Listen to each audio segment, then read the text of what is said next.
Aujourd'hui, je voudrais revenir avec vous sur la polémique du retour sur scène de Bertrand Cantat. Pour être tout à fait transparent avec vous, j'ai commencé cette vidéo comme d'habitude, c'est-à-dire sans script, et puis, comme c'est un sujet qui est chargé émotionnellement et que je voulais essayer d'apporter de la nuance, et ne pas juste bêtement troller les uns ou les autres, je me suis dit que j'allais faire un script.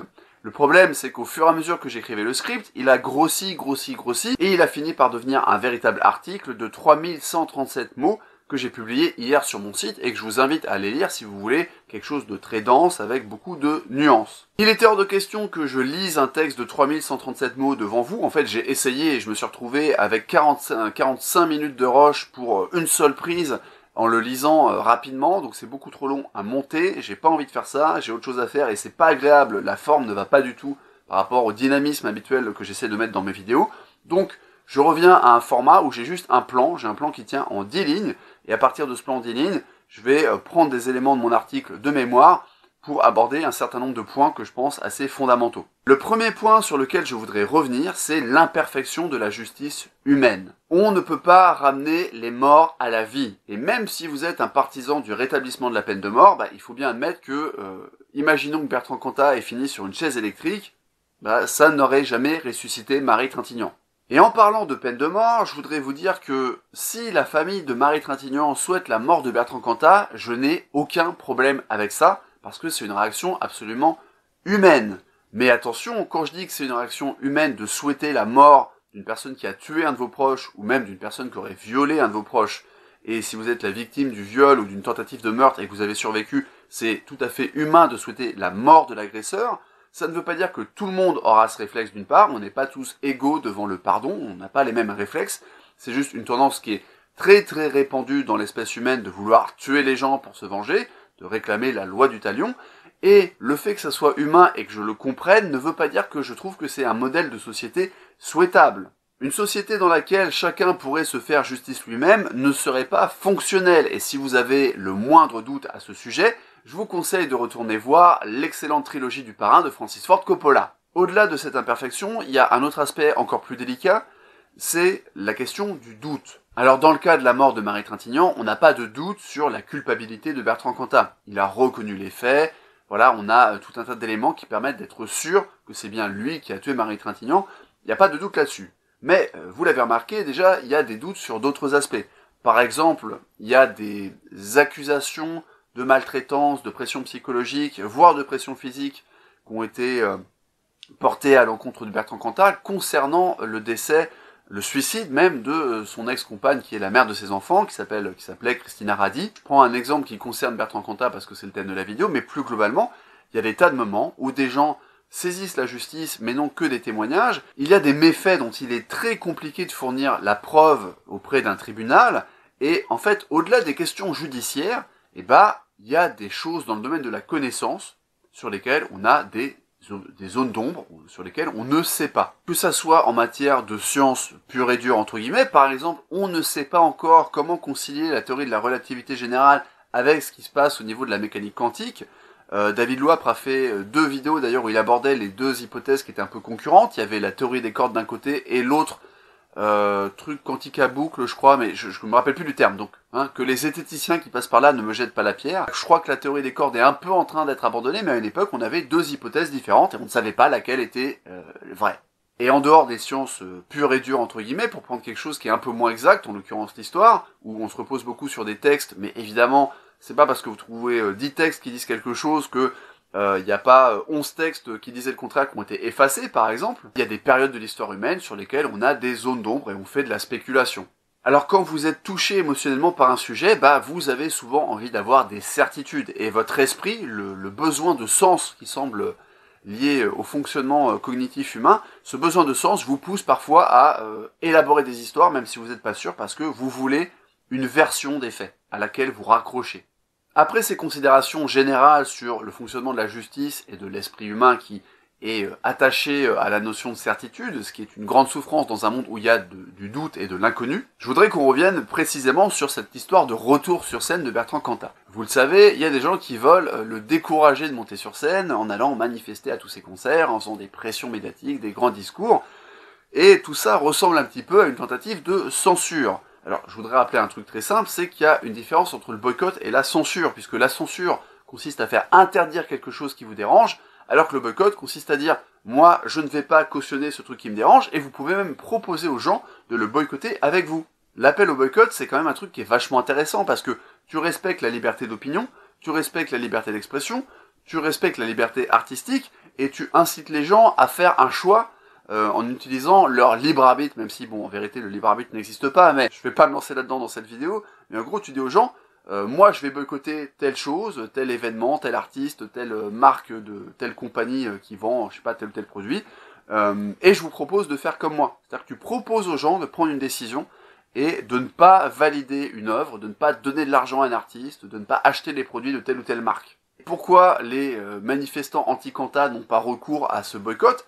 Bah tout simplement parce que ça ne marche pas dans le cas de Bertrand Cantat puisqu'il remplit des salles. Alors je ne sais pas si à l'échelle du pays il y a plus de gens qui pensent que Bertrand Cantat devrait rester caché dans une grotte ou s'il y a plus de gens qui pensent qu'il a le droit de se produire sur scène, mais toujours est-il que visiblement les gens qui veulent le faire interdire ne sont pas en position de force. Et qu'est-ce que tu fais quand tu n'es pas en position de force? Eh bien justement, tu appelles à la censure au lieu d'appeler au boycott. Un des motifs qui est proposé par les manifestants pour dire que ça serait scandaleux, ça serait gerbant que Bertrand Cantat remonte sur scène, c'est, je cite, « on applaudit un assassin ». Alors on va pas jouer sur les mots, hein, même si effectivement Bertrand Cantat n'a pas été condamné pour homicide volontaire, on va faire simple pour la vidéo, on va dire « ok, imaginons que c'est un assassin ». Vous savez quoi? Bertrand Cantat, il a une quarantaine d'années, je crois, à l'heure qu'il est. Est-ce que sa vie se résume au meurtre de Marie Trintignant? Vous me voyez venir avec mes gros sabots. Si vous n'avez pas encore vu l'épisode 3 de Check tes biais consacré à l'effet de halo, je vous invite à aller regarder cette vidéo. Mais pour ceux qui l'auraient pas vu, je vais faire un rappel très simple. L'effet de halo, ça consiste à résumer une personne à quelque chose de positif ou de négatif, et du coup à utiliser cette vision positive ou négative sur tout le reste de ses actes futurs, voire une relecture de ses actes passés. En gros, c'est un biais d'étiquetage.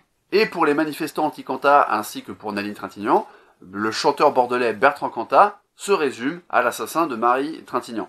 Et là encore, vu la charge émotionnelle de l'événement, c'est assez compréhensible. On va pas reprocher à Nadine Trintignant de le résumer au fait d'être le mec qui a tué sa fille. Par contre, déjà du côté des manifestants, j'ai envie de dire, est-ce que tu la connaissais, Marie Trintignant? Est-ce que c'était ta pote? Ou est-ce que c'est juste, tu t'es reconnu dans cette histoire, où t'avais un mec qui te battait, et tu t'es dit, je vais aller régler mes névroses en manifestant pour cette fille parce qu'elle est connue? Donc on a un effet d'étiquetage, et on dit que les gens qui vont payer leur place de concert pour voir Bertrand Cantat applaudissent un assassin. Mais soyez juste rigoureux 2 secondes. Est-ce que vous pensez que parmi les gens qui ont lâché 45 balles pour aller voir Bertrand Cantat en concert, il y a des gens qui prennent plaisir à se dire « Ouais, je suis en train d'apprécier le mec qui a tabassé à mort Marie Trintignant ».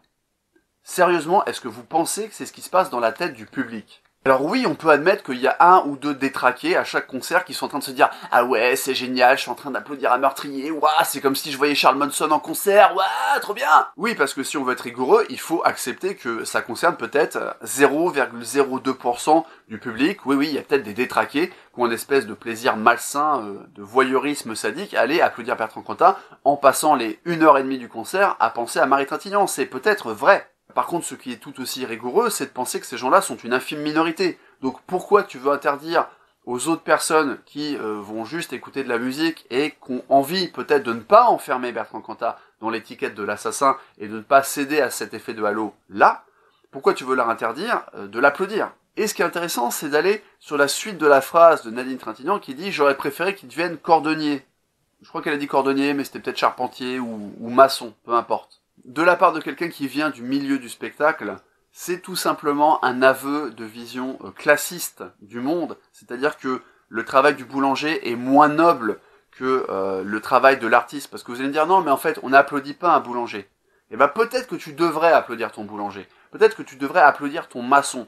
Tout ce genre de petits métiers qui sont mal payés, c'est quand même des métiers qui participent au bon fonctionnement de la société. Et je suis pas en train de dire que j'ai du mépris pour les musiciens ou les artistes, même si je trouve le mot artiste souvent galvaudé, comme le mot amour, comme le mot spiritualité, mais étant musicien moi-même, j'ai aucun mépris pour la musique, au contraire. La musique est quelque chose de très particulier, même sur le plan cognitif, mais malgré l'amour que j'ai pour la musique, malgré l'attachement que j'ai à l'art en général, à un moment, il faut reconnaître que ça peut être utile au quotidien de ressentir de la gratitude pour les artisans, pour les petits métiers, pour les métiers manuels. Et d'ailleurs, c'est un des drames de la société française de moins bien payer les métiers manuels quand ils sont salariés. Parce que attention, un maçon qui crée sa boîte, je vous assure qu'il n'a pas de problème à faire construire une villa au Portugal, par exemple. Donc il y a cette vision de classe qui est liée à l'effet de halo, parce que si tu ne résumes pas Bertrand Cantat à un assassin, du coup ça te dérange plus qu'on l'applaudisse sur scène. Voilà. Donc ça marche ensemble. La vérité c'est quand même qu'en allant manifester devant Cantat et en alimentant les polémiques, en fait tu le mets en lumière, donc tu lui donnes de la visibilité médiatique, cette même visibilité médiatique que tu critiques. Et puis même si tu considères qu'effectivement être applaudi sur scène c'est différent d'être remercié par un client dans ta petite chocolaterie artisanale ou dans ton entreprise de BTP. La question c'est qu'est-ce que proposent ces manifestants comme alternative? Est-ce qu'ils proposent juste que Bertrand Cantat ne fasse pas de concert mais qu'il fasse des disques? Est-ce qu'il propose qu'il arrête la musique et qu'il aille faire un autre métier? Et auquel cas, quel métier leur paraît assez méprisable pour que Bertrand Cantat ait le droit de le faire? Et si aucun métier ne paraît assez méprisable pour que Bertrand Cantat puisse le faire, la question c'est, tu proposes quoi en fait? T'aurais préféré qu'il fasse 47 ans de prison? T'aurais préféré qu'on le condamne à perpétuité, mais la vraie perpétuité, vous savez, la perpétuité à l'américaine, où t'es condamné à 300 ans de prison? Ou peut-être qu'en vérité, tu ne vas pas au bout du fond de ta pensée, et tu n'assumes pas que tu souhaites le rétablissement de la peine de mort pour les gens qui battent leurs femmes. Et là, il va falloir assumer que tu as des idées un petit peu lepénistes. Si ton mec te battait, il serait peut-être bon que tu règles tes problèmes directement avec la justice française en attaquant cet homme, en l'attaquant en pénal. Il est peut-être bon que tu aies consulté un psychothérapeute pour travailler sur ta résilience, plutôt que de faire une espèce de symbole à la con d'un mec que tu ne connais pas, qui a tué quelqu'un que tu ne connaissais pas. Et en parlant de symbole, venons-en à la question de la violence faite aux femmes, puisque c'est l'expression consacrée, et on va y revenir, et que c'est ce qu'on trouve sur les écriteaux des manifestants, ce qu'on entend dans la bouche de Marlène Schiappa, vous savez, je me rappelle jamais de son titre, mais cette membre du gouvernement qui s'occupe du droit des femmes, et qui se fait filmer en train de se promener dans les quartiers chauds de Paris, en disant « Regardez, il n'y a pas d'insécurité ». Oui, parce que le grand public s'imagine peut-être que les membres du gouvernement n'ont pas de garde du corps. Et donc on a un certain nombre de personnes qui nous présentent Bertrand Cantat comme le symbole des violences faites aux femmes et surtout le symbole de leur impunité. Alors je ne suis pas sûr que 4 ans de prison avec obligation de suivi psychologique pendant 1 an, ça soit tout à fait ce qu'on appelle une impunité, mais je vous renvoie au point précédent, peut-être que vous souhaitez le rétablissement de la peine de mort. Et pourquoi pas, c'est un débat de société. Décortiquons un peu ce que signifie cette expression de violence faite aux femmes. Vous remarquez déjà que ça repose sur une généralisation puisqu'on ne parle pas de violence faite à des femmes, mais de violence faite aux femmes. Alors on peut admettre que c'est un raccourci de langage parce qu'effectivement, quand on parle à la télévision, quand on s'exprime au quotidien, on fait plein de raccourcis parce que sinon, quand on vise l'exhaustivité, ça fait des phrases insupportables. Mais ce qui est intéressant, c'est que quand on creuse la question de la violence faite aux femmes, il n'est jamais évoqué la question des violences lesbiennes. Et pourtant, elles existent. Je vous mettrai 2 sources dans la description de la vidéo, des sources que vous retrouvez aussi dans l'article que j'ai écrit de toute manière. Il y a la question de la violence conjugale lesbienne, il y a la question aussi des hommes qui sont battus par les femmes. Je rappelle qu'en 2015, il y a 136 femmes qui sont mortes sous les coups de quelqu'un pour des raisons liées à la vie amoureuse, mais il y a aussi, je crois, 21 hommes qui sont morts aussi sous les coups de leur compagne. Donc, ça fait 15% à peu près, je crois, je cite de tête. Et puis là aussi, il faut souligner que les hommes battus, il y en a qui le sont non pas par une compagne, mais par un compagnon. Et voilà, même chose, pourquoi on ne parle pas du tout des violences homosexuelles lorsqu'on parle de la violence faite aux femmes, ou lorsqu'on parle des violences conjugales en général.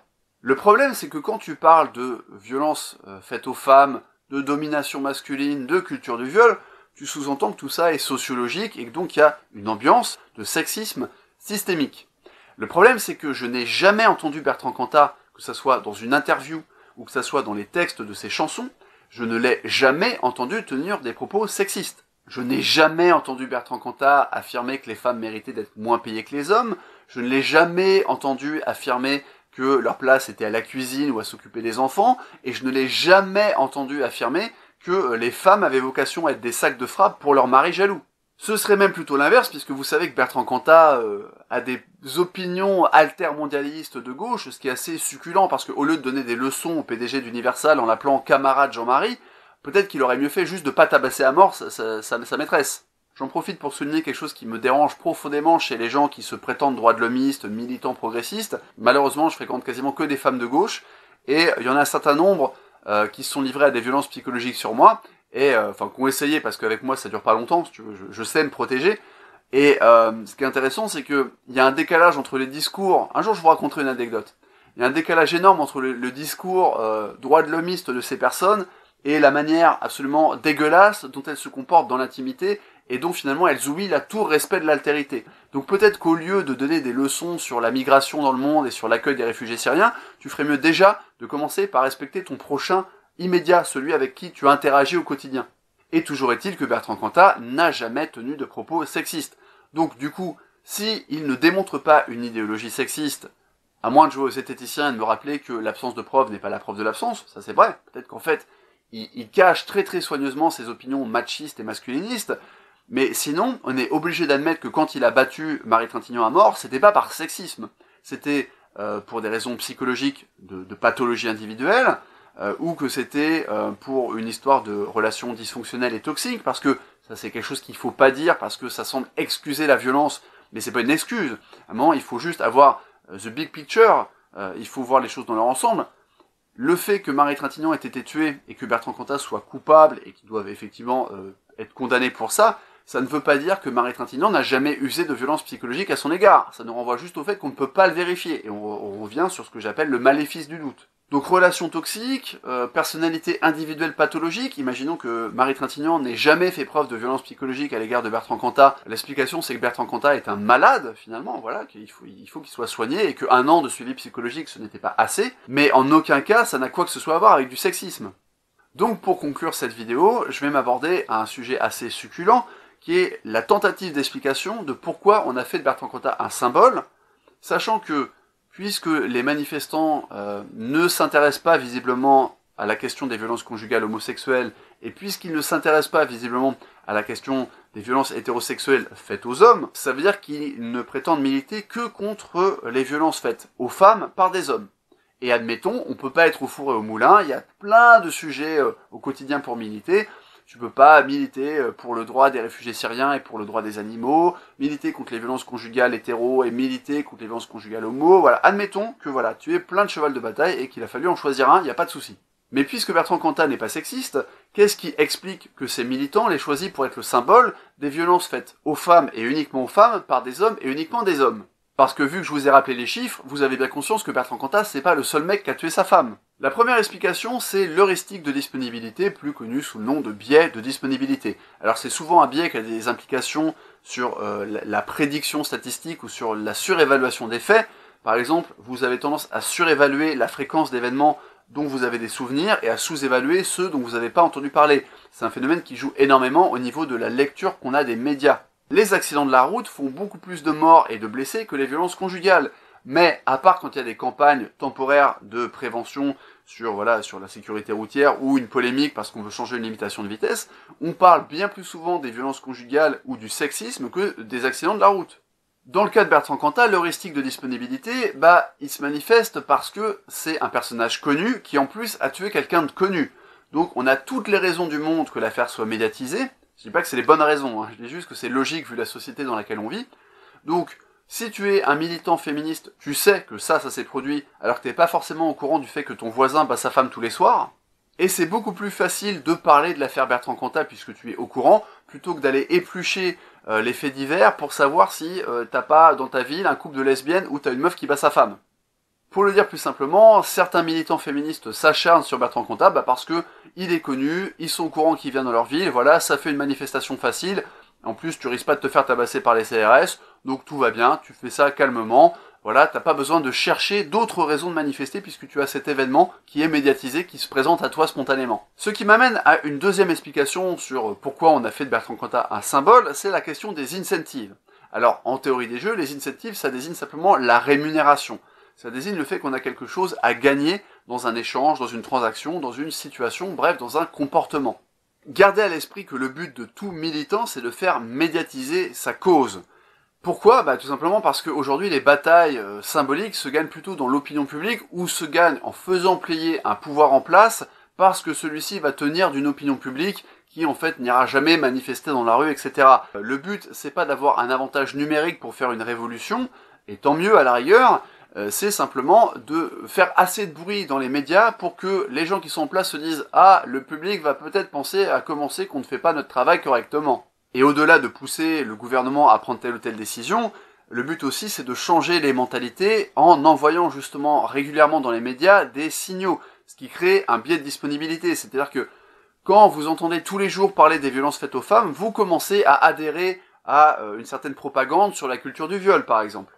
Et en matière d'exposition médiatique, c'est beaucoup plus rémunérateur d'aller manifester devant un concert de Bertrand Cantat qui a fait la couverture des Inrecuptibles il y a encore quelques mois, plutôt que d'aller manifester devant la poissonnerie de Madame Michu parce que Madame Michu est battue par son mari, mais il n'y a que France 3 Région qui a fait un reportage sur l'affaire.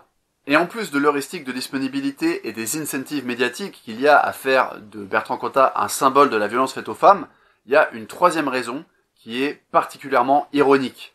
Accrochez-vous à vos ceintures parce que ça va pas forcément être plaisant à entendre. Bertrand Cantat est de sexe masculin, Marie Trintignant était de sexe féminin. Autrement dit, les manifestants qui voudraient que Bertrand Cantat ne monte plus sur scène obéissent à une grille de lecture qui se repose uniquement sur le sexe des protagonistes. Une grille de lecture genrée selon laquelle la femme est une éternelle victime et l'homme un éternel oppresseur.